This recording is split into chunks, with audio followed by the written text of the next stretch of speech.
When I was a younger actor, man oh man, one of the things I was trying to get rid of was my own mind, as crazy as that sounds. My own neurotic mind.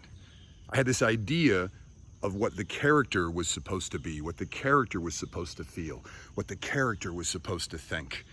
And Greg was getting in the way of the character, especially Greg's neurotic, insecure thinking about, am I getting it right? Am I getting it right? What's happening? Should I move my eyebrows this way? What did that one teacher say to me one time about, I can get too intense, so I need to pull back on my intensity, yet make sure the headroom and all that stuff, right?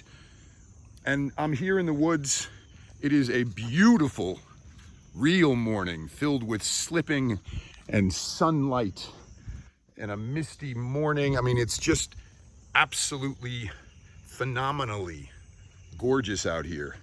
And it occurred to me this morning that my neurotic thoughts are as natural as this beautiful forest trail, as the sunlight, as these birds chirping, as the spider webs. Can you see this? I don't know if you could see all that, but it's just gorgeous. It's natural. It's everywhere. And I am a part of this. Even those neurotic, obsessive thoughts, that background noise that's really there all the time, it's as natural as the sunlight, the spider web, the misty river. How do we use that energy? And in the audition, as actors, I believe what we're meant to do is act through it, not control it. How do you control the sunlight and the woods and the trail and the river? You can't. You can be a part of it. I can move through it and I can enjoy it as I'm moving through it. But I certainly can't control it or bend nature to my will.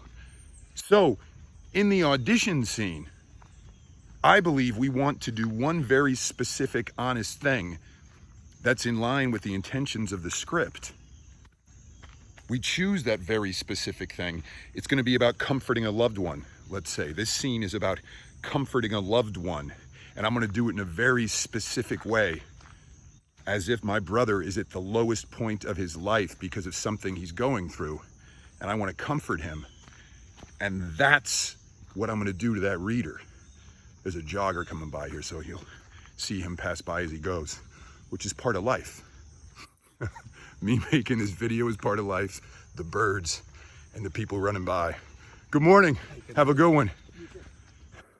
So if I'm comforting a loved one, just like the jogger, the spider webs, the sunlight, the woods, I just want to accept everything that's happening and act through it and not somehow try to get out of life and alter and change the thought storm that's happening in my head, right?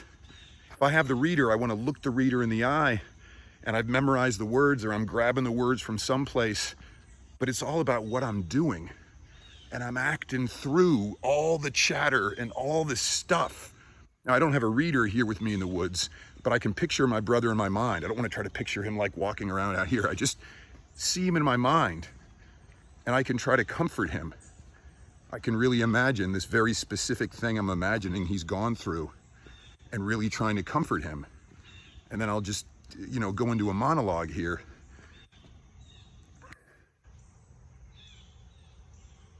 I've been there, man.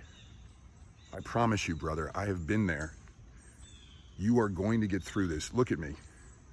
I don't tell you this enough, but I admire you so deeply, and I love you so much, and you have been a source of such inspiration to me throughout my life. To be or not to be, that is the question. Whether it's nobler in the mind's eye to suffer the slings and arrows of outrageous fortune, or to take arms against a sea of troubles and by opposing end them. So what was I doing? I was seeing my brother in my mind, really imperfectly attempting to comfort him. And then I have that monologue memorized, so I said those words.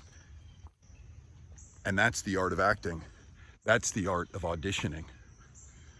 Now, as I'm doing it, I'm also walking down this trail. I'm also thinking like, this probably ain't making sense to them, maybe, or maybe it is, or, oh my gosh, is this action and as if really gonna be good for to be or not to be, and why did I choose to be or not? There's all that going on. But imperfectly, I just keep moving through it on my mission, my one honest thing I'm attempting to do, which is comfort that loved one.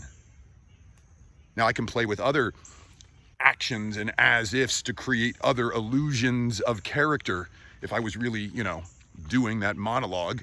I mean, I did really do it, but you know what I mean? Like if it was an actual audition, it's just a demo thing I'm doing here, but I can mix it up until like the chef putting different ingredients in, I go, okay, that's the thing I want to express. That's the illusion of character that I ultimately don't know what it's going to look like to the viewer, to the CD, to the audience. Who knows?